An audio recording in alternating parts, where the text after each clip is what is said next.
Boa tarde, começa agora a segunda edição do Agricultura BR. Olá, boa tarde. Hoje é segunda-feira, dia 9 de novembro. Você vai ver aqui com a gente nesta edição. A expectativa do Departamento de Agricultura norte-americano para as exportações brasileiras na temporada 15-16 de soja, que ultrapassam a marca de 56 milhões de toneladas. Os baixos preços pagos pelo café em reais preocupam os produtores. Você vai ver a alta para o milho, na saca do milho, no estado do Mato Grosso, desde o terceiro trimestre deste ano. E ainda nesta edição, veja que Alagoas vai receber pela primeira vez uma unidade da Embrapa. Você tem mercado físico, mercado futuro, previsão do tempo, aquilo que você precisa saber a partir de agora. Agricultura BR no ar.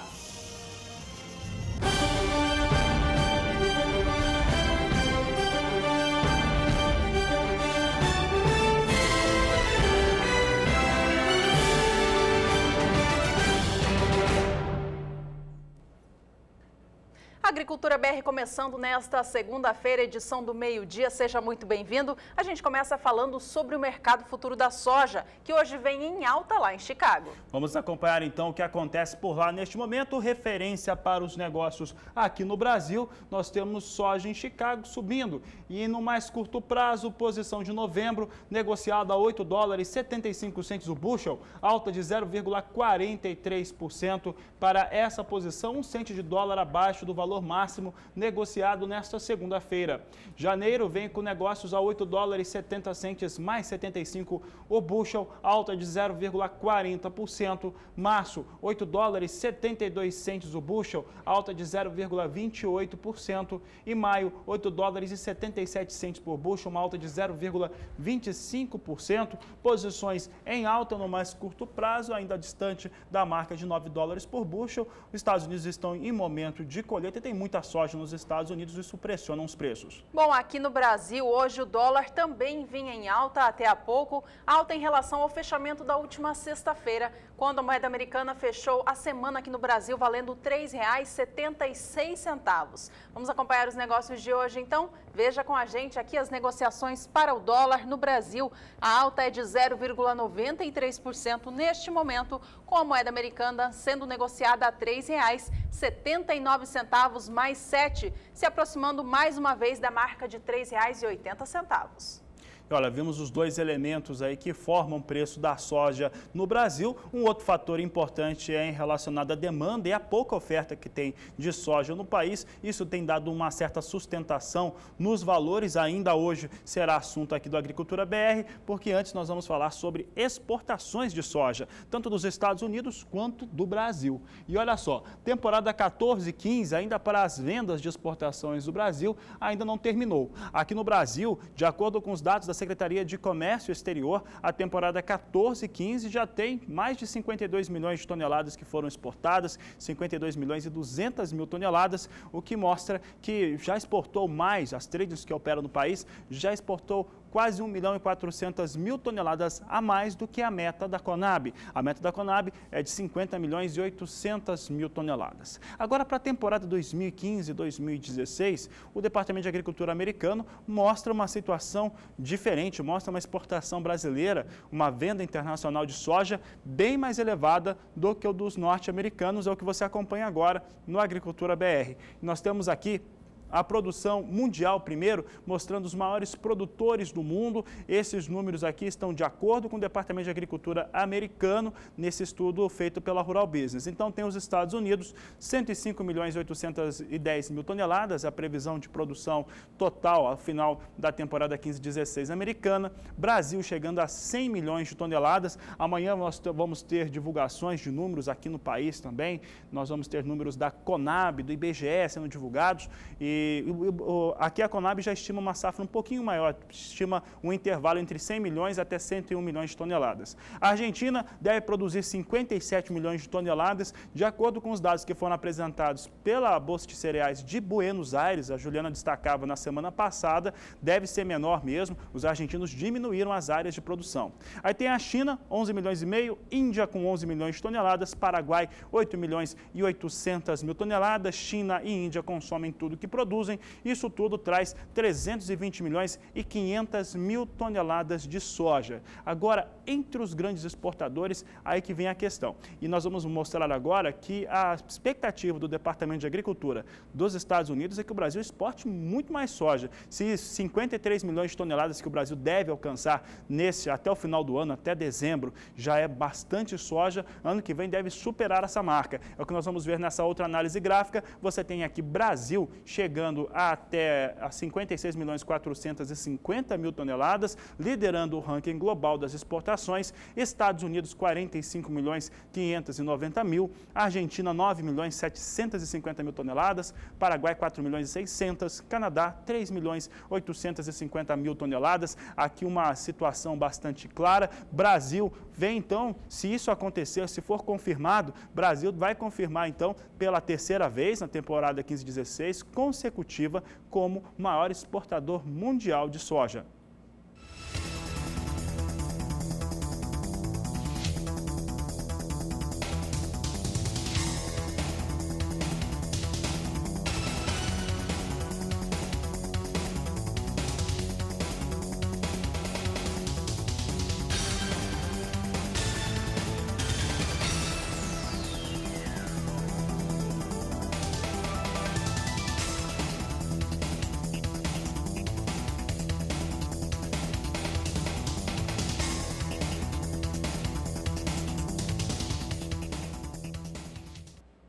Aqui no Brasil, os produtores de soja avançam com os trabalhos de semeadura no campo da nova temporada 2015-2016. No estado do Mato Grosso, o maior estado produtor da oleaginosa aqui no Brasil e também o maior estado produtor do mundo, os trabalhos de plantio avançam, mesmo com as chuvas não estando nas condições ideais para fazer a semeadura. Vamos saber agora com a Thaís, então, como ficam as condições para os próximos dias. Vamos até a Somar, então, falar ao vivo com ela. Oi, Thaís, boa tarde para você. Como que ficam as chuvas no estado mato-grossense, maior estado produtor aqui do nosso país? As chuvas por lá vão ficar mais regulares? Olá, Juliana, boa tarde. Agora, nos próximos dias, não. As chuvas elas vão voltar a ficar um pouco mais irregulares. Os maiores volumes de chuva, agora nas próximas semanas, vão voltar a se concentrar sobre o sul do país. Só que as chuvas mais regulares agora nos últimos dias sobre o estado do Mato Grosso deixou a umidade do solo bastante elevada por lá, principalmente na faixa oeste do estado. Só que, como eu falei agora, nas próximas semanas, a tendência é que as chuvas voltem a ficar mais irregulares e com baixo volume acumulado sobre o estado. Como a gente observa aqui, até o dia 13 de novembro, pouquíssima chuva somente na faixa norte do estado, apenas 5 milímetros acumulados. No sul do estado, como a gente observa, as condições climáticas elas vão voltar a ficar um pouco mais secas. E para piorar ainda a situação, neste período as temperaturas devem ficar bastante elevadas. Como a gente observa aqui, temperaturas passando facilmente dos 40 graus no sul do estado, máximas próximas dos 40 graus também na metade norte do estado. Aí, a partir do dia 14 de novembro, vai voltar a chover um pouquinho mais sobre as áreas ao sul do estado, mas uma chuva ainda de baixo volume acumulado. Como a gente observa, apenas 15 milímetros nessa região e 5 milímetros nas demais áreas do estado. Ainda aquela chuva bem fraquinha e irregular, e neste período também teremos ainda temperaturas elevadas sobre todo o estado, máximas novamente próximas dos 40 graus em todas as localidades. Essa falta de chuva associada aí às temperaturas um pouco mais elevadas devem ajudar a baixar um pouco a umidade do solo neste período. Só que a partir do dia 19 de novembro vai voltar a chover um pouco mais forte por lá, como a gente observa, acumulados aí passando dos 50 milímetros entre os dias 19 e 23 de novembro. E neste período, já por conta da chuva um pouco mais volumosa, as temperaturas já não sobem tanto, principalmente na faixa leste do estado. As máximas aí já caem um pouco e ficam próximas aos 34 graus, Juliana. Então, sobre as demais regiões produtoras de soja, olha, no Mato Piba, alguns produtores já deram início à semeadura, enquanto outros ainda aguardam um volume de chuva mais significativo, né? Esse produtor que já fez o plantio, Thaís, vai ter condições favoráveis com chuvas nas próximas semanas? Ele vai chegar a perder a produção? Olha, Juliana, agora na próxima semana, infelizmente, não há previsão de chuva para a região do Mato Piba. Como a gente observa aqui no acumulado, a previsão de pouquíssima chuva entre o Tocantins e o Maranhão, apenas 5 milímetros acumulados aí neste primeiro período, uma chuva bem fraca, ainda irregular. Nas demais regiões do Mato Piba, não há previsão de chuva até pelo menos o dia 13 de novembro. A situação melhora um pouco a partir do dia 14. Aí volta a chover um pouquinho mais nessa região, no estado da Bahia. Inclusive, os acumulados aí podem atingir os 30 milímetros neste período, mas é ainda uma chuva irregular que não deve atingir todas as regiões produtoras. A partir do dia 19 de novembro, aí sim a chuva ganha um pouquinho mais de força, então a previsão é de que mais para o fim do mês de novembro as chuvas voltem de maneira um pouco mais intensa e até regular sobre a região. Mas agora, na próxima semana, infelizmente, não há previsão de chuva significativa sobre a região do Mato Piba. Daqui a pouco eu volto com mais. Tá certo, Thaís. Obrigada por enquanto. Até já. Por aqui é hora de mais cotações de mercado. Atenção, produtores do Paraná, para as cotações da soja no estado.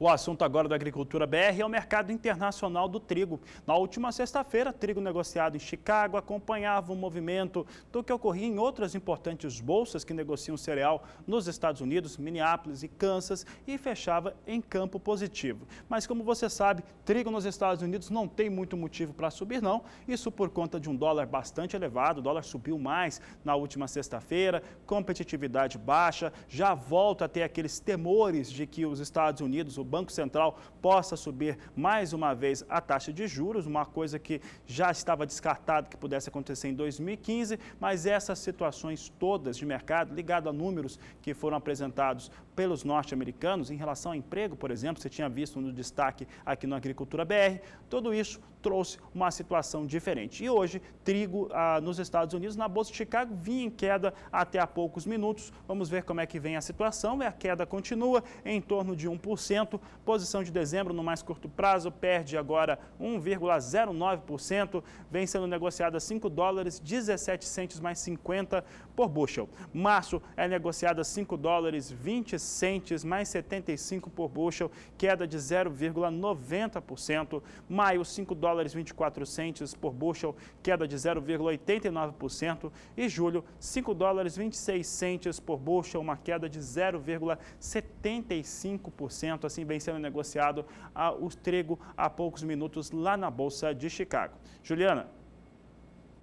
A gente segue por aqui, Fabiano. Continuamos falando sobre trigo, mas agora sobre os preços aqui no Brasil. Olha, trigo negociado no estado gaúcho e também no Paraná vem acumulando altas significativas nas últimas semanas por conta do excesso de chuvas nesses estados produtores que são os maiores produtores do cereal aqui no Brasil. Na última sexta-feira, porém, o preço do trigo, segundo o indicador CPEA no estado do Paraná, caiu. Isso porque também houve uma melhora na condição climática na região sul do país. A gente vai acompanhar agora de quanto foi a negociação para o indicador trigo no estado do Paraná. Na última sexta-feira, você acompanha comigo na tela. Vamos voltar à tela do CPEA, então? Você tem as informações por aqui. Bom, já já a gente traz os destaques, está lá na tela então para você acompanhar. Preço da tonelada R$ 723,85, valor negociado na última sexta-feira, dia 6 de novembro. Já no dia 5, quinta-feira, o preço era de R$ 726,20.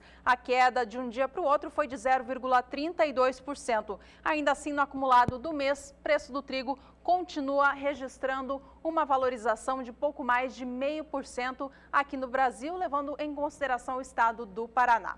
Bom, eu comentava há pouco que as chuvas no estado gaúcho, em especial, diminuíram nesses últimos dias. Isso favoreceu os trabalhos de plantio do milho, da soja, também do arroz e, é claro, a colheita do trigo que a gente comentava há pouco. Vamos saber agora com a Thaís Baroni, então, qual é a previsão do tempo para a região no estado, para a região sul do Brasil. Thaís, de volta aqui com a gente. Quais são os destaques para lá, Thaís? Olha, Juliana, agora nos próximos dias vai voltar a chover forte sobre a região sul do país, principalmente sobre o estado do Rio Grande do Sul. Na tarde de hoje, a previsão é de pancadas de chuva desde o centro-norte do Rio Grande do Sul até o estado do Paraná. Só que essas pancadas de chuva na tarde de hoje, elas não vêm com forte intensidade, elas são ainda bem irregulares e devem trazer baixos volumes acumulados. Só que a partir de amanhã, novas áreas de instabilidade voltam a se espalhar pela região sul, elas ganham força inclusive, e provocam chuva intensa em toda essa área do Rio Grande do Sul. Nessa região aqui são esperados grandes volumes de chuva e há risco para temporais. Nas demais áreas da região sul do país, essas instabilidades devem chegar mais para o fim do dia e não devem provocar chuva tão intensa. Na quarta-feira, ainda a previsão de chuva forte sobre o Rio Grande do Sul, só que desta vez somente no noroeste do estado, oeste de Santa Catarina e também sul do Paraná. Na quarta-feira aqui, essa região aqui é que tem o maior risco para os temporais. Como a gente observa aqui no acumulado de chuva, essa chuva que vai cair no Rio Grande do Sul entre terça e quarta-feira deve acumular mais de 100 milímetros na faixa oeste do estado. A chuva vem com um pouco menos de intensidade nas demais regiões do estado gaúcho e em Santa Catarina também chove bastante neste período. Até o dia 13 teremos aí 50 milímetros acumulados. A partir do dia 14, aí as chuvas voltam novamente a perder um pouco mais de força sobre o Rio Grande do Sul. Elas continuam ainda um pouco mais irregulares, os acumulados já baixam bastante sobre todo o estado. Previsão aí de 15 até 30 milímetros acumulados em algumas áreas do Rio Grande do Sul e ao estado do Paraná neste período que recebe os maiores volumes de chuva e acumulados de até 50 milímetros. Entre os dias 19 e 23 de novembro, aí volta a chover um pouco mais forte sobre o Rio Grande do Sul. Novamente, teremos acumulados aí passando dos 50 milímetros em grande parte do estado e neste período é no estado do Paraná que as chuvas devem perder força novamente e ficar um pouco mais irregulares. Os acumulados aí variam de 15 até 30 milímetros. Daqui a pouco eu volto com mais, Juliana. Até mais. Até já, Thaís, obrigada pelas informações. Por aqui é hora de mais cotações do trigo. Veja como estão os valores no Paraná, de acordo agora com o DERAL, Departamento de Economia Rural do Estado.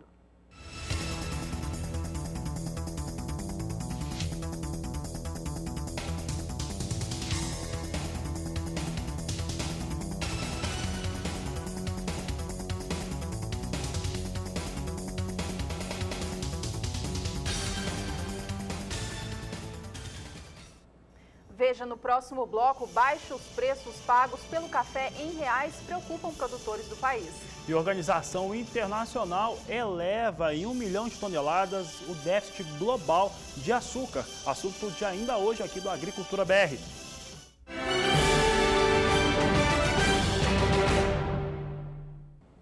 Olha, o Canal do Boi transmite no próximo dia 17, às 14 horas, um grande leilão que vai trazer em oferta a Fazenda Retiro, que vai ficar à disposição aqui pelo Canal do Boi.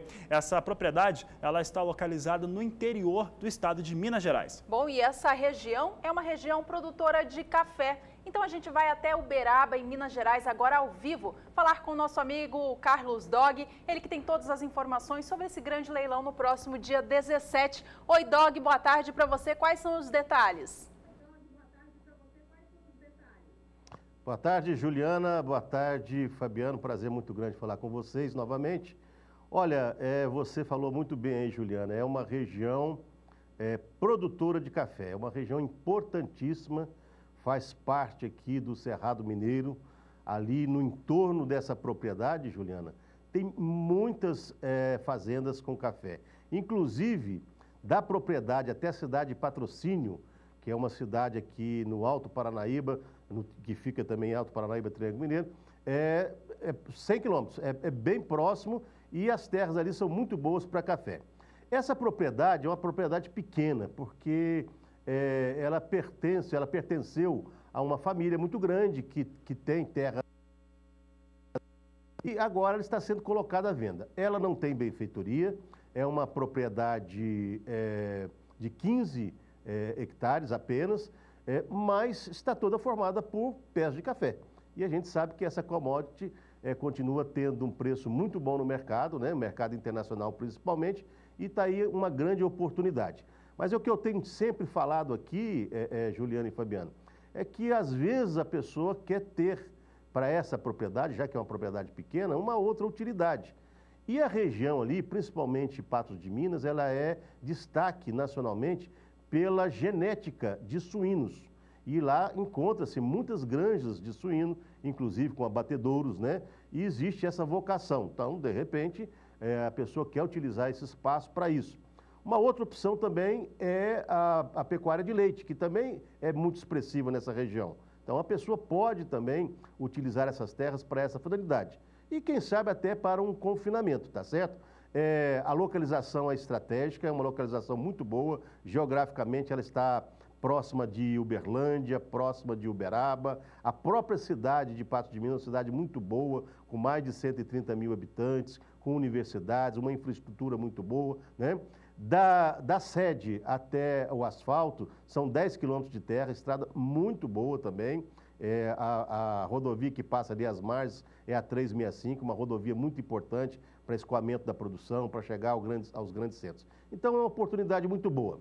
Lembrando que este leilão já está na sua segunda praça, né? E o preço agora dessa propriedade que está sendo colocada à venda é um preço muito, mas muito atraente, viu? Prestem bastante atenção, é muito atraente esse preço.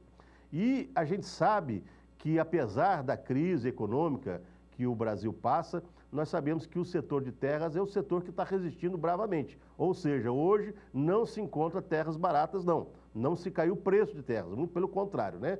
E eu estava lendo uma reportagem no dia de hoje, de uma revista muito importante, ela falando das principais regiões do país onde as terras estão muito valorizadas. E, por incrível que pareça, essa região é uma das regiões contempladas, porque Patos de Minas fica próximo da cidade de Araxá também, que fica no Alto Paranaíba, e as terras por ali, talvez em função do café, né, esteja com um preço muito bom. Só que essa propriedade vai entrar com um preço maravilhoso. Por quê? Porque já está na sua segunda praça. Bom, como participar deste evento? É simples, tem que estar pessoalmente. Só pode dar lance presencialmente. Ou seja, a pessoa tem que estar lá no Fórum Olímpio Borges, na cidade de Patos de Minas. Esse fórum, ele fica na Avenida Getúlio Vargas, tá certo? E vai ser no dia 17, às 14 horas. Mas mais informações sobre o edital, sobre o preço mínimo dessa terra e mais o vídeo que nós fizemos lá, é só entrar no site www.lute.com.br, tá certo? É com T mudo mesmo, www.lute.com.br. Lá estão todas as informações. O que eu posso adiantar aí para o telespectador, para o interessado, é que o preço está muito, mas muito bom, se considerado os preços de mercado, tá bom? São essas informações por enquanto. Eu agradeço a você, Juliana e Fabiano. Um grande abraço para vocês. Obrigada, Carlos Dog, pelas informações. Até a próxima. E por aqui nós vamos conferir cotações de mercado. Você confere como é que está a cotação do café.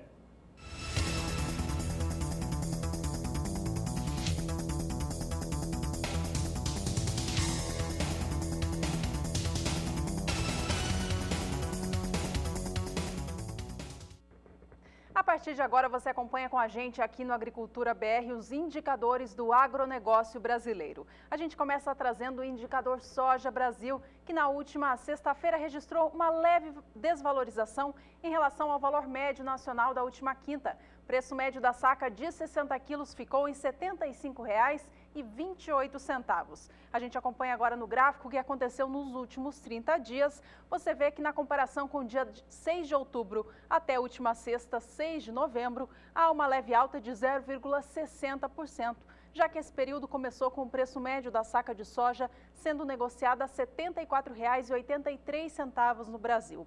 No dia 18 de outubro, esse valor saltava para a casa dos R$ 76,00, atingindo R$ 76,45. Depois voltou a recuar, ficando na casa dos R$ 75,00 ao longo de todo o período. No dia 26 de outubro, era de R$ 75,53. Já no dia 1º de novembro, R$ 75,90. Na última sexta-feira, R$ 75,28. Se a gente comparar o que acontecia há um ano atrás, aí sim há uma alta bem mais expressiva, já que no dia 6 de novembro de 2014, o preço era de R$ 61,53.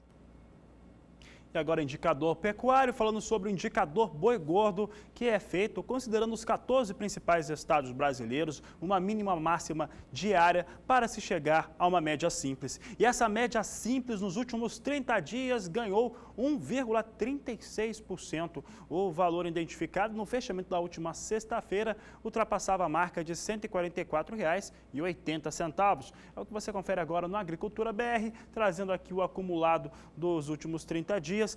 7 de outubro tinha o valor de R$ 142,87. Esse valor vem com escala de alta desde então. Chega a R$ 144,81 no fechamento dessa última sexta-feira, o que mostra que em 30 dias houve valorização de 1,36%. Em um ano, a valorização da arroba do boi gordo alcançou 7,9%. Já o indicador Milho Brasil da agência Rural Business, que é um cálculo feito com 8 estados produtores do Brasil para chegar a essa média nacional, subiu na última sexta-feira, subiu bastante, 1,32%, atingindo a marca de R$ 28,40 a saca. No acumulado dos últimos 30 dias, a gente percebe uma alta de 2,47%, já que um mês atrás, dia 6 de outubro, o preço médio da saca de milho no Brasil era de R$ 27,72. No dia 13 de outubro, esse valor foi lá para cima, atingindo quase o valor que tivemos na última sexta-feira, mas ainda assim foi menor, R$ 28,31. No dia 20, caía novamente para casa dos R$ 27,00, atingindo R$ 27,94. No dia 29, atingia R$ 27,87 e na última sexta-feira, reforçando, valor de R$ 28,40. Esse valor é 26% maior se a gente comparar a data exatamente um ano atrás. Ele só não é o maior da história para a data analisada, 6 de novembro, porque o ano de 2012 teve um valor ainda maior do que este. Vamos ver então como é que ficou o indicador boi magro no estado de Mato Grosso do Sul. Teve valorização no último ano, nos últimos 12 meses, e é o que você confere agora no Agricultura BR. Nós temos aqui o cenário gráfico que mostra uma valorização em um ano em 1,6% para a unidade do boi magro no estado. Em 2014, numa data 6 de novembro, o valor era de R$ 1.910, chega agora a R$ 1.950, valorização de 1,6% para a unidade do boi magro no estado do Mato Grosso do Sul, trazendo, portanto, também em alta essa categoria animal no estado. Fechando a série de indicadores, você acompanha agora o indicador Café Sul de Minas. Cálculo feito também pela agência Rural Business para saber qual é o preço pago à saca de 60 quilos do café arábica, nessa região produtora do Brasil que é referência nacional. Na última sexta-feira, o preço médio da saca caiu R$ 2,50, voltando ao valor de R$ 482,50 por saca. Nos últimos 30 dias, a gente relembra o que acontece, já que esse valor saiu dos R$ 497,50 no dia 6 de outubro e veio caindo. Na última sexta, portanto, você vê aí comigo que chegava a R$ 482,50. A queda no último mês passa dos 3%. Vale a gente lembrar que esse valor anotado na última sexta-feira fica inclusive mais baixo do que se tinha na mesma data de 5 anos atrás.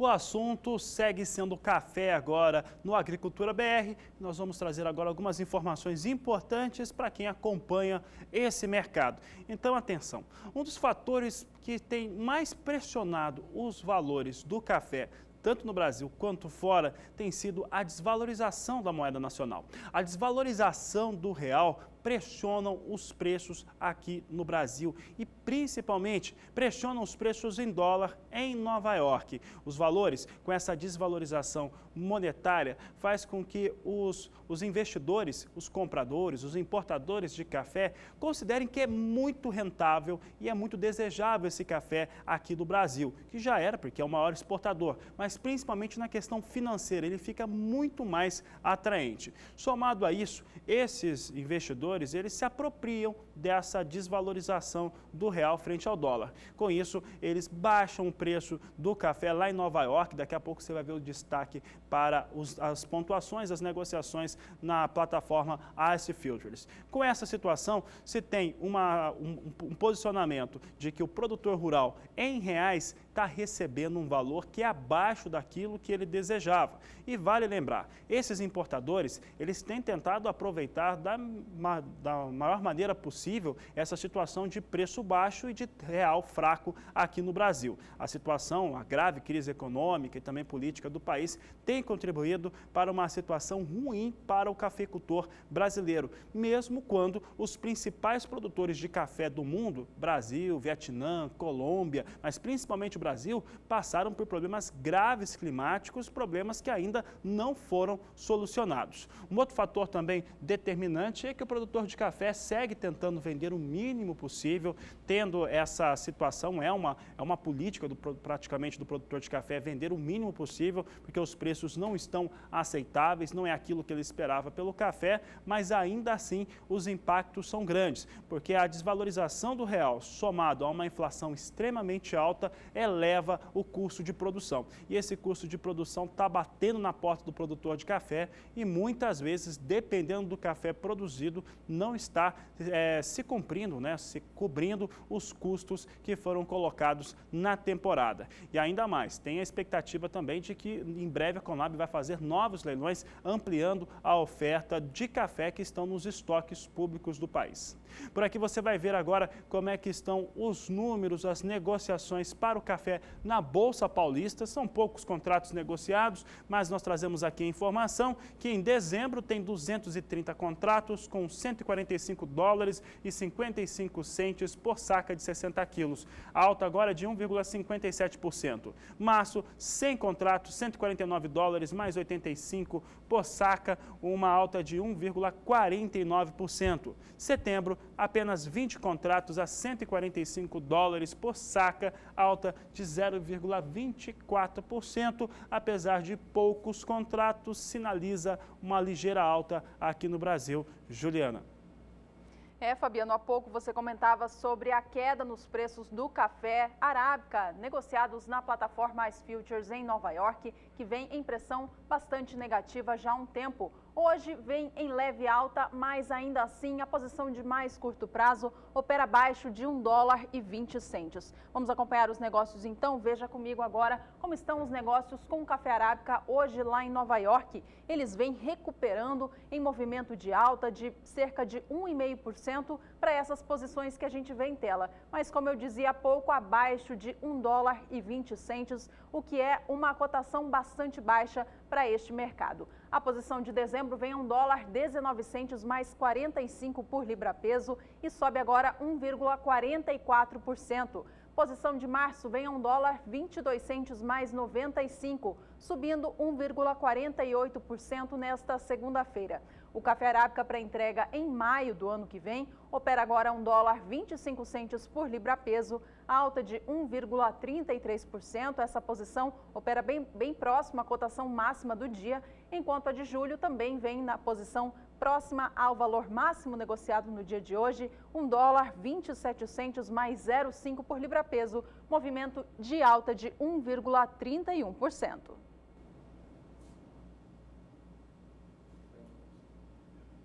Por aqui nós vamos trazer então os destaques para o café negociado em Londres, café robusta, referência para os negócios com café Conilon aqui no Brasil. Vamos ver como é que estão as posições negociadas, plataforma Life, trazemos aqui os destaques, vamos ver o pessoal coloca aqui para nós. Por enquanto ainda não temos condições de colocar café robusta que vinha também acompanhando de certo modo o que acontecia na última semana. Você teve muitas oscilações também para para o café robusta. Hoje a alta ela é perceptível, posição de novembro. Ali ela vem apontando uma alta de 2,16%, mas o painel aqui está nos enganando um pouco, está com 1.608 dólares por tonelada, com uma alta de 2,16%. Essa posição de novembro, então, você considera que está com 1.608 dólares por tonelada, mas a alta aqui a gente não pode afirmar qual que é para o mais curto prazo. Agora, janeiro não, janeiro pode sim, são 1.631 dólares por tonelada, uma alta de 1,68%. Março, 1.645 dólares por tonelada, alta de 1,60%. E maio, 1.666 dólares por tonelada, alta de 1,64%. Posição de janeiro, março e maio praticamente sendo negociadas no mais alto valor desta segunda-feira, 9 de novembro.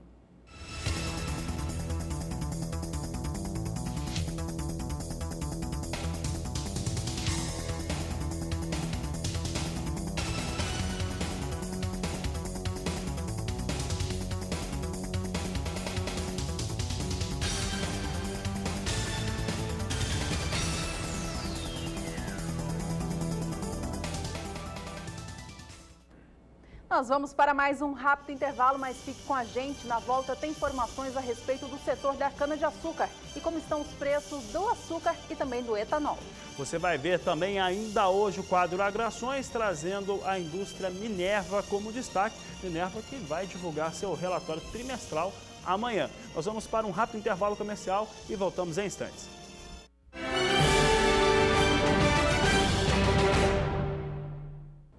A Agricultura BR está de volta. Para você que chegou agora, seja bem-vindo, porque tem informação importante que impacta não só o agronegócio, mas todo o setor produtivo do país. É isso mesmo. Hoje, dia 9 de novembro de 2015, uma nova greve de caminhoneiros começou em rodovias federais aqui do Brasil.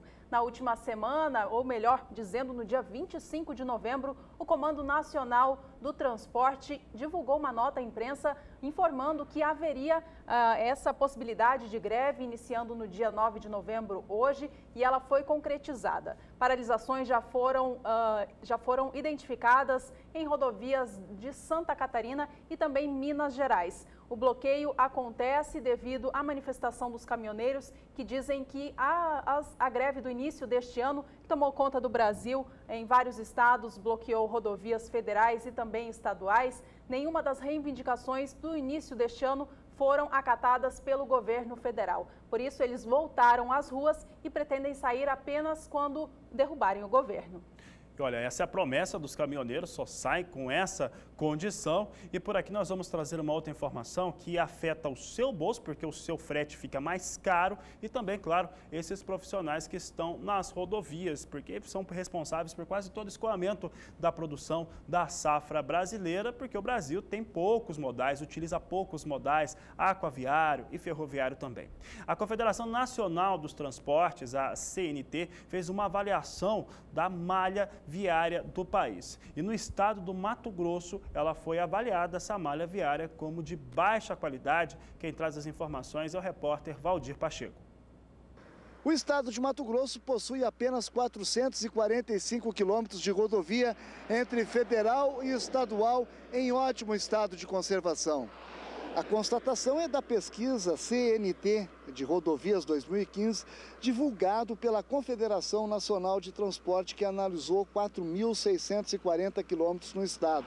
O estudo aponta ainda que 2.035 quilômetros encontram-se com a superfície do pavimento desgastado. BR-163 registra nota regular para o estado geral da rodovia e pavimentação, enquanto a BR-364 bom para o estado geral e regular para a pavimentação.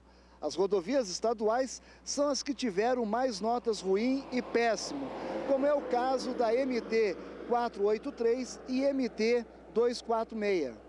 Mato Grosso possui uma extensão pavimentada de 8.448 quilômetros, dos quais 3.970 quilômetros refere-se a rodovias federais e 4.478 quilômetros estaduais.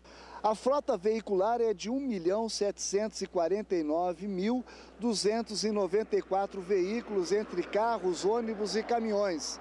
Ao todo, no Brasil, foram avaliados 100 mil quilômetros de rodovias pavimentadas pela pesquisa CNT de Rodovias 2015. O estudo mostra que 1.700 quilômetros de Mato Grosso estão em estado regular. Já em termos de pavimentação, 1.933 quilômetros tiveram nota regular. Em ótimo estado foram constatados 880 quilômetros. Em 4.002 quilômetros, a Confederação Nacional do Transportes constatou a existência de mato cobrindo as placas. A BR-163 e a BR-070, que fazem parte da concessão, ao qual a Rota Oeste administra no trecho entre a divisa de Mato Grosso do Sul e Sinop, obtiveram nota regular para os quesitos estado geral, pavimento, sinalização e geometria da via. Na BR-070 foram analisados 851 quilômetros e na BR-163, 1.143 quilômetros. Já na BR-364, a Confederação Nacional de Transportes vistoriou 1.382 quilômetros. Valdir Pacheco, para o SBA. Situação das rodovias brasileiras, num geral, principalmente no centro-oeste, é muito ruim essa situação, essa circunstância, e isso traz impactos diretos. E é um bom momento para se falar isso, porque a cada minuto que passa, daqui a pouco a Juliana vai atualizar os estados que adotaram a greve dos caminhoneiros. Tem mais estados, pessoal que está acompanhando a Agricultura BR, está vendo alguma situação dessa, pode mandar mensagem, manda foto, manda também o seu vídeo. Vai aparecer aí o endereço do WhatsApp, o telefone do WhatsApp, 67 9656 2266. Manda o que está acontecendo na sua região. Mas um dos motivos do frete ser extremamente elevado no Brasil, comparado a outros grandes produtores do mundo, Estados Unidos e Argentina, a Argentina é muito mais eficiente nos modais do que o Brasil, não tem nem comparação um país com outro, mas é exatamente porque é feito quase tudo por rodovia e essas rodovias são péssimas, o que encarece bastante o frete. Para se ter uma ideia agora, nós vamos mostrar como é que estão os valores para o milho no estado do Mato Grosso, que tem alta, mas essa alta seria muito maior, seria muito mais expressiva se tivessem modais adequados ao estado do Mato Grosso. Aliás, foi o motivo de uma entrevista de hoje, que passou na primeira edição da Agricultura BR. João Pedro conversava comigo a respeito da Ferroagro, que pode ligar o Mato Grosso até os portos do norte do país, e aí isso abaixaria muito o custo de exportação, principalmente desse produto milho. O milho é um produto mais barato, então ele é muito mais sensível ao frete do que soja, do que qualquer outro produto. E é o milho mato-grossense que nós destacamos agora porque tem valorização comparado o primeiro trimestre, segundo trimestre, terceiro trimestre, até agora, estamos no quarto trimestre já, com os valores que são praticados atualmente. É o que você acompanha comigo. Nós temos aqui uma análise gráfica feita pela agência Rural Business, mercado spot para saca de 60 quilos. A média do primeiro trimestre foi de R$ 17,40, ela recua no segundo trimestre para R$ 15,50. Terceiro trimestre teve valores de R$ 17,00 em média e o fechamento da sexta-feira, R$ 19,50 no mercado spot mato-grossense. Portanto, vem alta comparado com o trimestre passado e também com os demais trimestres anteriores. Dando sequência às informações, vamos aqui trazer uma outra sequência que mostra a produção de milho no Mato Grosso. Aqui é o combinado entre primeira e segunda safra, evidentemente, para a produção mato-grossense de milho, que deve ser mantida. Aqui a Conab tem uma expectativa, pelo menos até amanhã, quando eles vão divulgar um novo levantamento, tem uma expectativa de produzir 20 milhões e 400 mil toneladas de milho naquele estado. 20 milhões e 420 mil toneladas na nova temporada 15/16, o que representa um quarto de toda a produção brasileira. E vão cultivar isso em 3 milhões e 410 mil hectares, trazendo aí uma situação um pouco mais favorável. Agora, desses 20 milhões 400 mil toneladas que os mato-grossenses vão produzir, nessa área, 98,4% será produzido na segunda safra, na chamada safrinha. Vamos continuar aqui falando a respeito de milho, porque agora nós temos os negócios, é isso mesmo, lá no mercado paulista, mercado futuro aqui do Brasil. Vamos ver como é que estão as posições. Nós temos aqui alguns contratos negociados, janeiro tem um pouco mais de expressão, novembro com 920 contratos negociados a R$ 34,15 a saca de 60 quilos, perde neste momento 0,15%. Janeiro, 1.620 contratos, R$ 36,25 por saca de 60 quilos, alta de 0,19%. E março, com apenas 30 posições, 30 contratos negociados a R$ 36,95, alta de 0,41% para essa posição. Bom, e a gente acompanha agora os negócios com o milho no cenário internacional. Na manhã desta segunda-feira, milho negociado na Bolsa de Chicago tinha posições operando em alta e em baixa, mas neste momento todas vêm em cenário negativo. É o que a gente vai acompanhar agora. As cotações do milho já estão bastante pressionadas no cenário internacional e continuam vindo abaixo. A posição de dezembro de 2015 é negociada agora a $3,71 por bushel, queda de pouco mais de 0,5%. Essa cotação é próxima à cotação mínima do dia. O valor para março está em $3,79 mais 75 por bushel. Você vê uma queda de 0,52% e nem a cotação mínima, que diz $3,80, está nisso, né? O valor de agora, então, não foi nem atualizado. Essa é a cotação mínima desta segunda-feira para a posição de março. Já a cotação para maio vem a $3,86 mais 25, também o valor mínimo de hoje. A queda é de 0,45%, enquanto a posição de julho cai 0,57%, vem negociada a $3,91 mais 50 por bushel. Portanto, mais um dia de preços pressionados para o milho negociado no cenário internacional.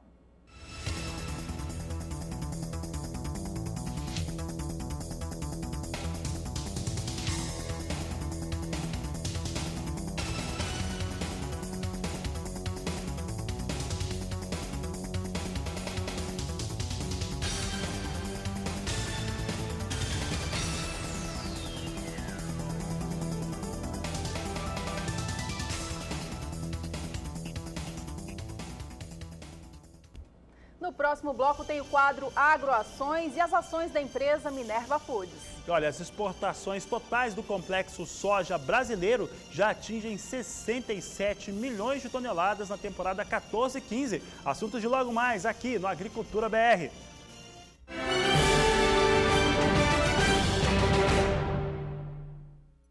Agricultura BR de volta. Para você que ligou a TV agora, seja muito bem-vindo. As informações agora são para o quadro Agroações, uma parceria entre o programa e a agência Rural Business, que traz para você a movimentação financeira de ações importantes do agronegócio brasileiro que possuem papéis na BMF Bovespa. Exatamente. E hoje a empresa de destaque, a Minerva Foods. Nós estamos naquele período que tem muitas empresas que estão fazendo a divulgação dos seus relatórios trimestrais. Quadro Agroações, parceria aqui entre o Agricultura BR e a Rural Business, traz então essa empresa em destaque. E nós vamos ver agora como é que está o valor de operação neste momento, nesta segunda-feira, para essa empresa. Nós temos aqui a posição negociada com queda. A queda agora ela é forte para as ações da Minerva Foods, vem com uma queda de 2,31%, Juliana, a R$ 12,65. Esses negócios abriram a R$ 13,08 no dia de hoje e agora mostra uma queda bastante acentuada para o dia de hoje.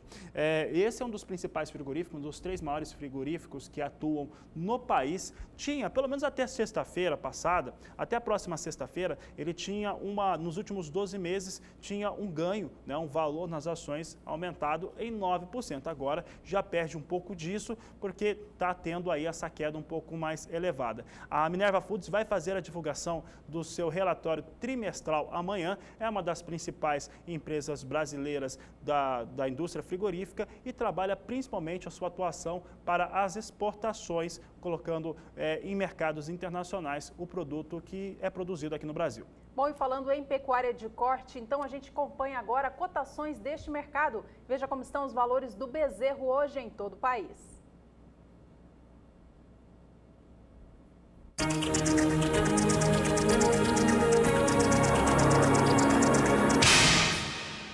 Cotações do Bezerro. Oferecimento Eprinet por 1. Sua opção na terminação. O único carência zero.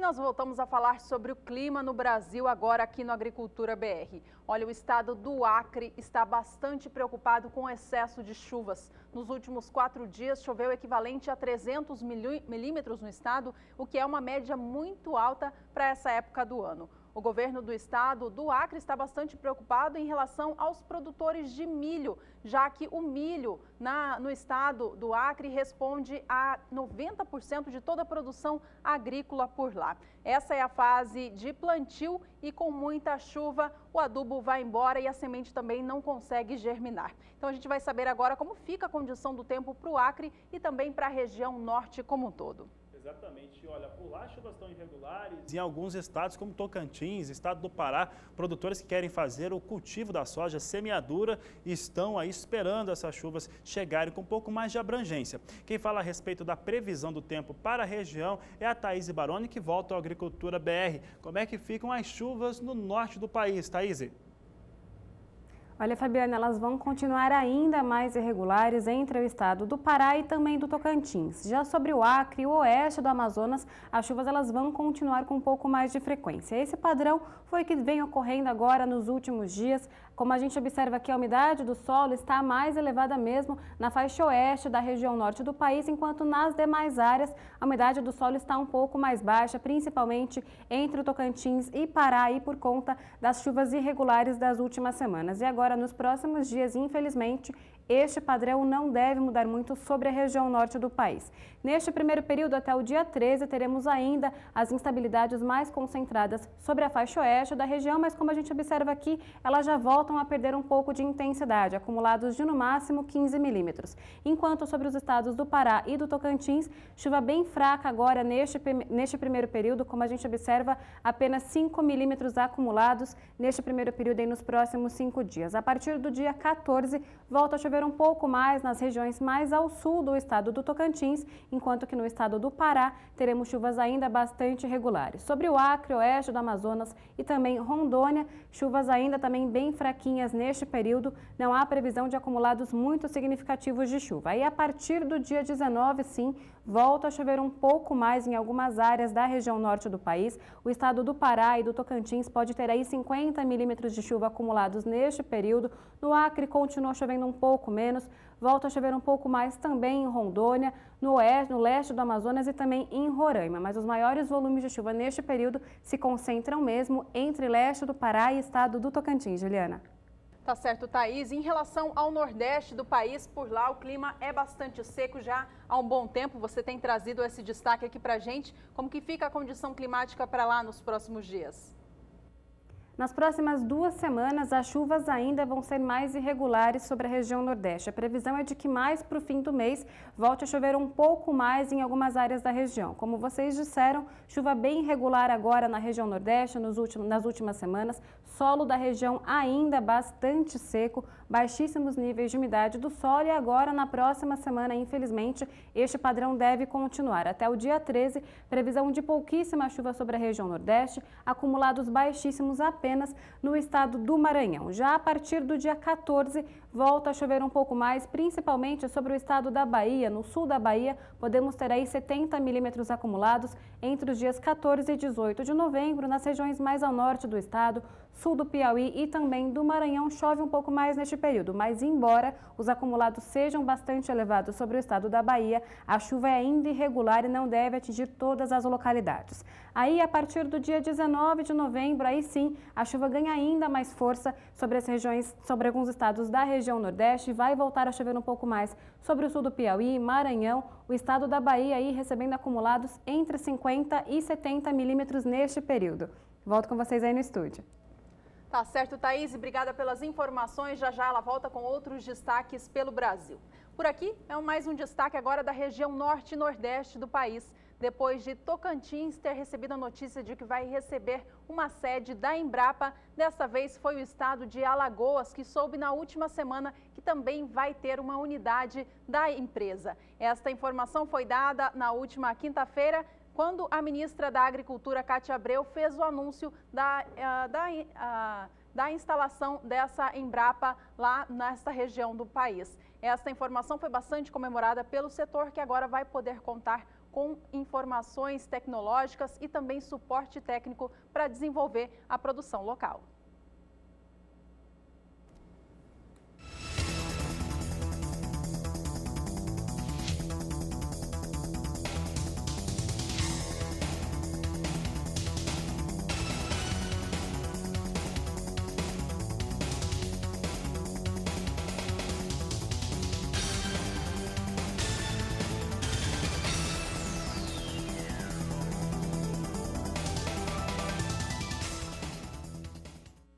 No próximo bloco tem os destaques do tempo para a região sudeste do país.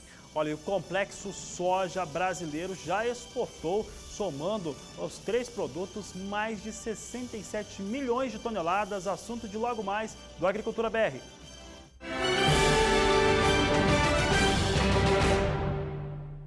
A Agricultura BR de volta, trazendo os últimos destaques dessa edição, mas tem muita coisa boa para você ver ainda, muita coisa importante, inclusive sobre a paralisação dos caminhoneiros daqui a pouco. Antes, nós vamos falar sobre o clima na região sudeste. As últimas semanas foram marcadas por chuvas um pouco mais intensas, principalmente no estado de São Paulo e sul de Minas. Isso, de certo modo, acabou prejudicando a colheita da cana-de-açúcar e atrapalhou também as atividades dos produtores de feijão. Quem fala a respeito da previsão do tempo e se essas chuvas mais intensas continuam nas próximas semanas é a Thaís Baroni, que está aqui conosco de volta. Thaís, qual que é a expectativa para o Sudeste? Olha, Fabiano, nas próximas semanas ainda continua chovendo sobre a região sudeste do país, mas assim como na região centro-oeste, as chuvas elas devem se tornar um pouco mais irregulares e perder um pouco de força. Nos próximos dias, os maiores volumes de chuva voltam a se concentrar sobre a região sul do país. Mas como vocês disseram agora, nas últimas semanas, choveu um pouco mais sobre a região sudeste, especialmente sobre o estado de São Paulo, onde a umidade do solo está bastante elevada, como a gente pode observar. Só que agora, nas próximas semanas, esse padrão deve mudar um pouco e a umidade do solo deve cair um pouco sobre o estado de São Paulo, já que as chuvas vão voltar a perder intensidade por lá. Neste primeiro período, entre os dias 9 e 13 de novembro, como a gente observa, pouquíssima chuva sobre o estado de São Paulo. A chuva vai voltar a ficar mais irregular no interior do estado, acumulados entre 5 e 15 milímetros. No sul do estado de São Paulo, chuva um pouquinho mais intensa, mas ainda assim acumulados de no máximo 30 milímetros, enquanto que no sul de Minas Gerais, aí sim continua chovendo um pouco mais neste período, acumulados aí de 70 milímetros. Entre Espírito Santo e norte de Minas, teremos ainda um período de tempo bastante seco agora nos próximos 5 dias. E neste período também as temperaturas voltam a subir sobre o sudeste do país. Sobre o estado de São Paulo, as temperaturas passam facilmente dos 30 graus no interior, quase 40 graus também no norte de Minas Gerais. E essas temperaturas elevadas associadas a chuvas irregulares devem fazer a umidade do solo baixar um pouco no estado neste primeiro período. A partir do dia 14 de novembro, as chuvas mais fortes voltam a se concentrar sobre o norte de Minas e também norte do Espírito Santo, acumulados aí entre 30 e 50 milímetros nessas áreas, enquanto que no estado de São Paulo continua chovendo entre 15 e 30 milímetros. No sul de Minas, a chuva volta a perder um pouco de força e no Rio de Janeiro também teremos chuvas irregulares neste período. E mais uma vez, um período com temperaturas elevadas sobre toda a região sudeste. No interior do estado de São Paulo, novamente máximas passando facilmente dos 30 graus. Norte de Minas, Espírito Santo, Rio de Janeiro, também com temperaturas bastante elevadas. Já no terceiro período, a partir do dia 19, as instabilidades ainda ficam mais concentradas sobre o norte de Minas e Espírito Santo, nas regiões de divisa com o estado da Bahia. Neste período, são essas áreas que recebem as chuvas um pouco mais intensas. Nas demais regiões do sudeste, como a gente observa, ainda chuvas baixas, de baixíssimo acumulado e bastante irregulares, apenas 15 milímetros nesse período de 5 dias acumulados. Uma chuva aí que deve fazer baixar um pouco a umidade do solo, já que a temperatura vai continuar ainda elevada por lá. Então, nas próximas 3 semanas, aí o padrão de chuva sobre a região sudeste deve diminuir um pouco. Os maiores acumulados eles vão voltar a se concentrar um pouco mais sobre a faixa norte da região. E em São Paulo, sul de Minas e Rio de Janeiro, que são as regiões que têm recebido mais chuva, a chuva vai continuar, mas ela vai perder intensidade agora nos próximos dias. Hoje eu encerro minha participação por aqui. Volto com vocês no estúdio. Boa tarde. Uma ótima tarde para você, Thaís, e a toda a equipe em São Paulo. Oi, a gente segue falando sobre cana-de-açúcar por aqui, porque você viu a Thaís trazendo, os destaques para a região sudeste do país e na região centro-sul. As últimas semanas foram bastante intensas com chuva e essa chuva tem prejudicado os trabalhos das usinas no campo, já que as máquinas não conseguem chegar às lavouras para fazer a colheita da cana-de-açúcar. A previsão, pelo que ela disse, é de que essa chuva melhore, então retome as atividades no campo. Mas até então, com as chuvas frequentes das últimas semanas, a expectativa é de que a moagem de cana-de-açúcar no Brasil, na temporada 15-16, em especial na região centro-sul do Brasil, que é a maior região produtora de cana aqui do Brasil, não consiga atingir as 600 milhões de toneladas previstas. Até a primeira quinzena do mês de outubro, a moagem estava em 480 milhões e meio de toneladas. Segundo a única União da Indústria da Cana-de-Açúcar, é provável que muitas usinas encerrem essa temporada com cana no campo, a chamada cana bisada, para ser processada apenas no próximo ciclo. Bom, com isso e diante de outras informações de mercado também, que estimulam a produção de etanol aqui no Brasil, os preços do etanol estão bastante elevados. A gente vai acompanhar agora como estão os preços segundo o indicador CPEA, levando em conta o estado de São Paulo, estado referência. Neste gráfico você acompanha o preço médio nas últimas semanas. No dia 6 de novembro, você vê ali o número do dia 6, leva em consideração a semana do dia 2 ao dia 6 de novembro. O preço médio do etanol hidratado, que é aquele que vai direto no tanque do combustível, ficou em R$ 1,70 mais 35, uma alta bastante expressiva de 9 centavos em relação ao valor médio da semana anterior, 30 de outubro, quando o preço era de R$ 1,61 mais 83. Esses são os valores para o etanol hidratado, que eu lembro que é aquele que vai direto no tanque do combustível, abastecendo os veículos. A gente pode passar a tela agora para acompanhar como estão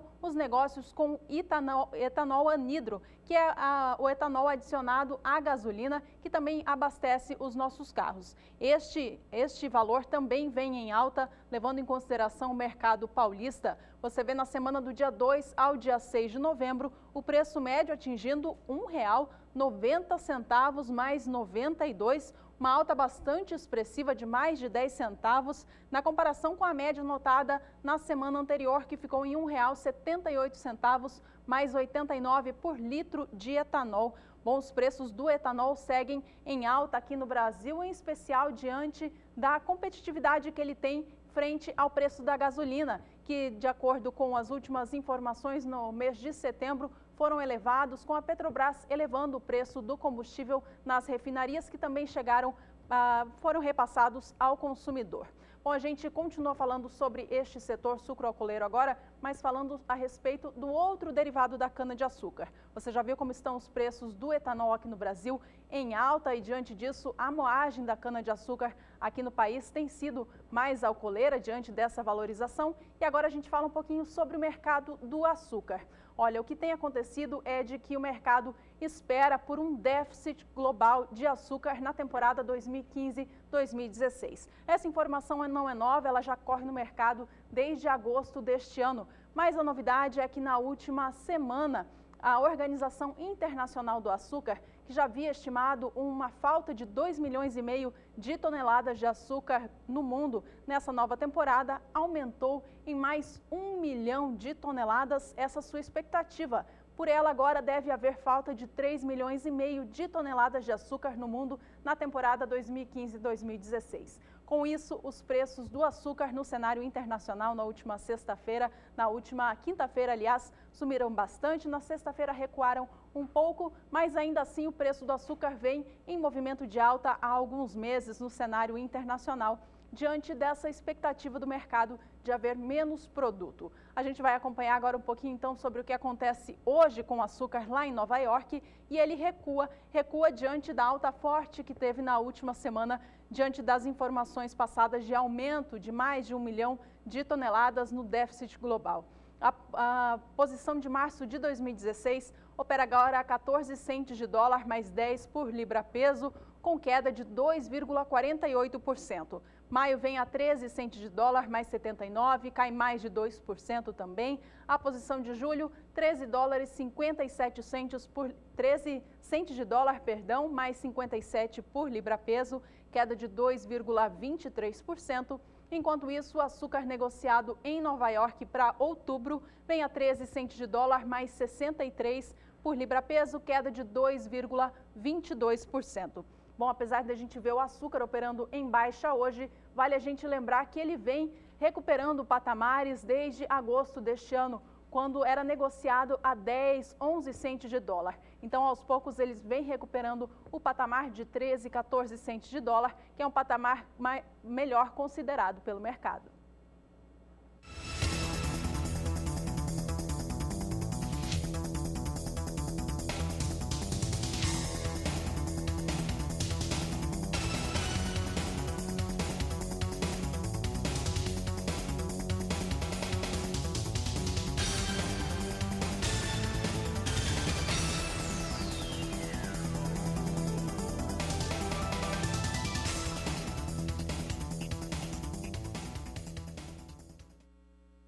A Agricultura BR está ao vivo para todo o Brasil, então você que está ligado aqui com a gente, obrigada pela companhia. E a gente manda um abraço então a todos que têm participado do programa ao vivo com a gente aqui em tempo real, mandando mensagem pelo WhatsApp. Um abraço ao Vinícius Vieira de Itaipé, Minas Gerais. Também de Minas, Jefferson de São Francisco de Paula, obrigada pela companhia. Edilton de Piatã, na Bahia, também está ligado, acompanhando a Agricultura BR ao vivo. Valdinar de Centro Novo do Maranhão, estado do Maranhão também acompanhando a gente aqui, obrigada pela companhia. Também a Elvio Ferreira de Junqueiro, Alagoas, participando aqui com a gente, obrigada.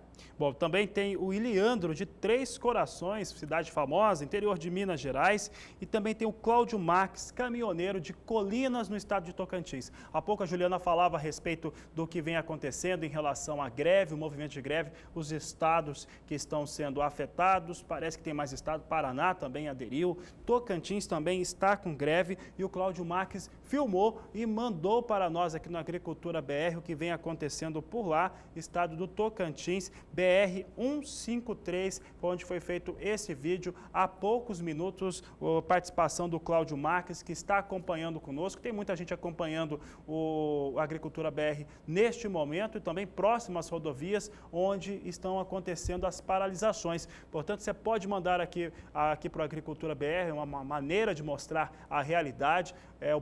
São as pessoas que participam do programa também trazendo informações e participando também do que vem acontecendo.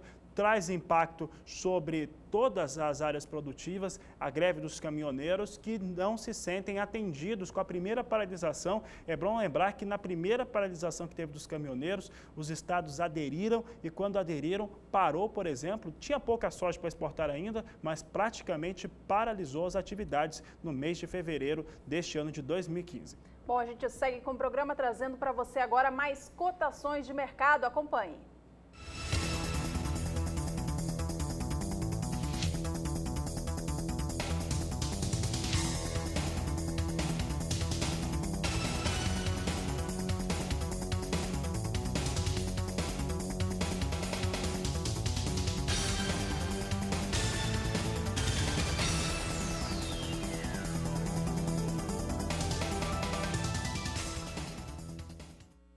Seguimos com o programa trazendo agora mais informações a respeito do plantio da nova temporada nos campos. Bom, o destaque agora é para o estado de Minas Gerais. Por lá, o plantio da safra de verão já começou, mas algumas regiões estão sofrendo bastante com a falta de chuva. Por isso, há atraso nos trabalhos de semeadura. Um outro problema que Minas Gerais também tem enfrentado são as pragas nas lavouras. A gente vai acompanhar essa situação agora um pouco mais de perto na reportagem de Érica Machado.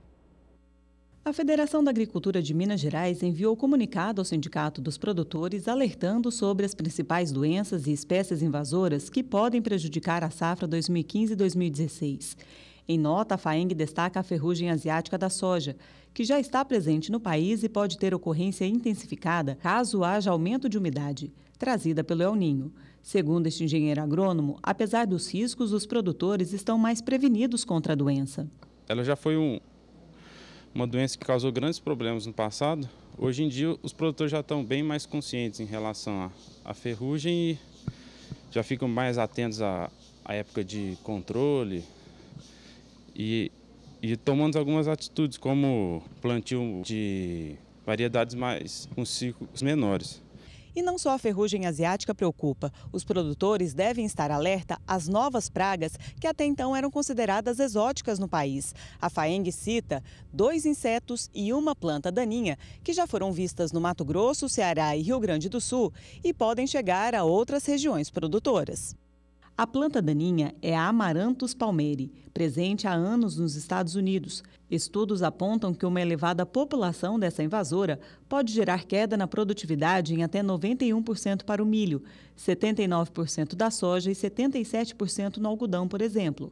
Já quanto às pragas, uma das preocupações é a Helicoverpa puntígera, prima da Helicoverpa armígera, lagarta que causou enormes prejuízos quando surgiu no país em 2013. A nova praga pode reduzir a produtividade em até 16 sacas por hectare de soja, 50 sacas no milho e até 76 sacas no algodão. Outro problema que foi visto nos campos é a Melana gromisa sp, ou mosca da haste da soja. Encontrada no Rio Grande do Sul, segundo alguns pesquisadores, ela pode gerar perdas de até 30% na produtividade, repetindo estragos registrados na Austrália, Argentina e Paraguai. A identificação precoce pode evitar que essas pragas se espalhem, causando danos nas lavouras e prejuízos aos produtores. Por isso, o agrônomo recomenda o manejo integrado de pragas, ferramenta de extrema importância para o controle. O produtor deve ter, de tempos em tempos, entrar na sua lavoura e fazer amostragens dos insetos que podem estar causando danos à sua cultura. Com essa amostragem, cada tipo de inseto tem um nível que se deve ser respeitado. Atingido esse nível, o produtor deve entrar com controle.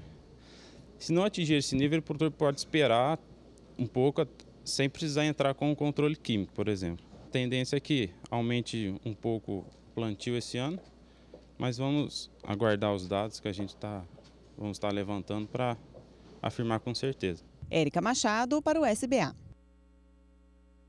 Trabalho de campo no estado de Minas Gerais são as pragas, você tem essas informações com regularidade aqui no Agricultura BR também, a parte técnica. Mas você sabe que a força aqui vem na parte comercial, vem na parte de mercado. E agora nós trazemos uma informação que é muito importante em torno do complexo soja brasileiro e as suas exportações. Essas exportações do complexo soja do Brasil já atingiram 67 milhões de toneladas na temporada 14-15. Complexo que é formado pela exportação de soja, de farelo e de óleo também. Um número 15% superior ao que acontecia na última temporada, o que dá cerca de quase 9 milhões de toneladas a mais em exportação dos 3 produtos do complexo. Vamos agora ver aqui no Agricultura BR as análises gráficas que mostram esta situação. Então começa aqui pela soja negociada no mercado futuro de Chicago. O pessoal disparou aqui pra gente. Daqui a pouco nós vamos trazer então os números.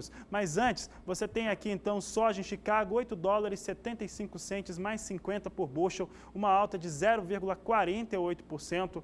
Tem também janeiro com $8,68 mais 75 por bushel, alta de 0,17%. Março, $8,70 mais 50 por bushel, alta de 0,11%.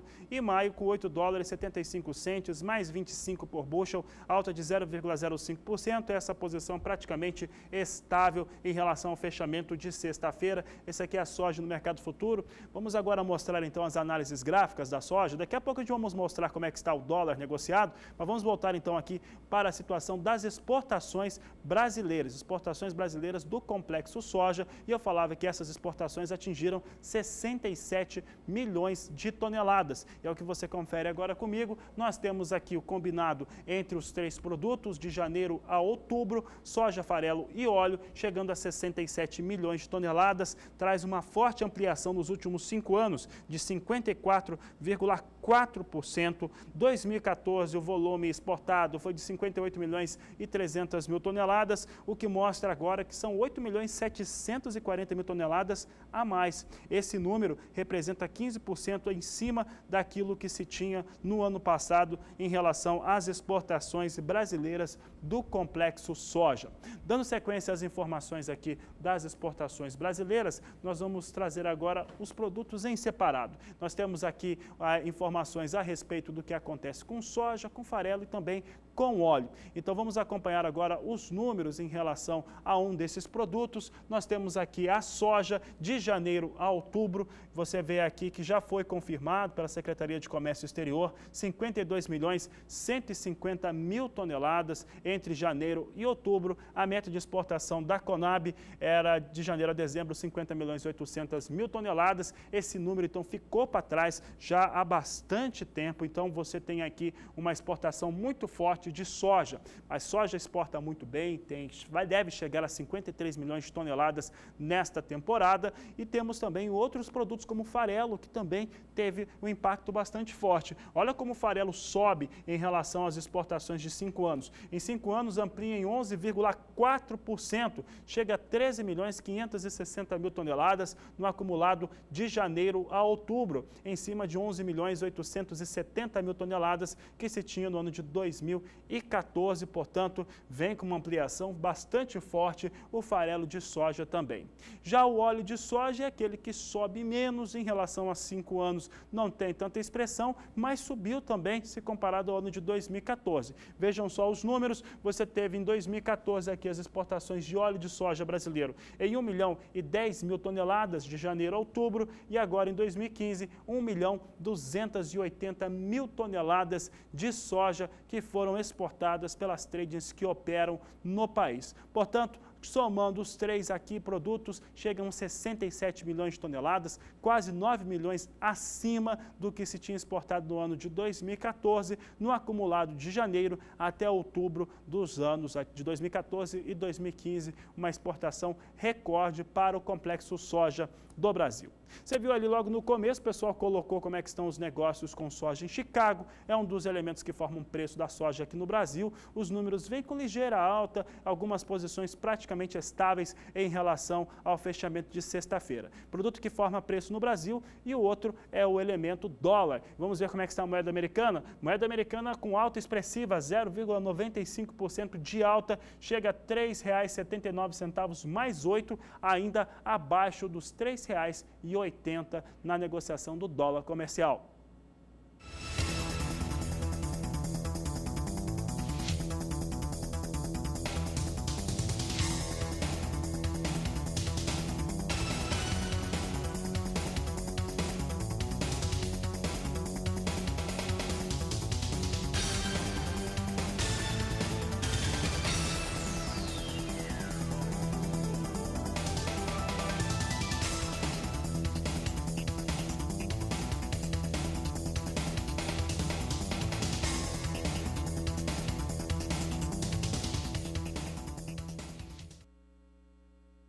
Horas e 30 minutos pelo horário de Brasília. Esta edição do Agricultura BR vai ficando por aqui, mas antes a gente agradece a você que esteve conosco por aqui e também mandou mensagens pra gente. Um abraço ao Antônio Soares de Passos, em Minas Gerais, ligado aqui no programa, e também a Carla Lauton, ela que é daqui de Campo Grande, Mato Grosso do Sul, acompanha diariamente o programa. Um abraço para você, Carla. Bom, nessa edição foram destaques hoje. Bom, você viu que as exportações brasileiras de soja devem seguir na frente na temporada 15-16, alcançando pouco mais de 56 milhões de toneladas. Você viu ainda hoje que os baixos preços do café em reais preocupam cada vez mais os produtores do Brasil.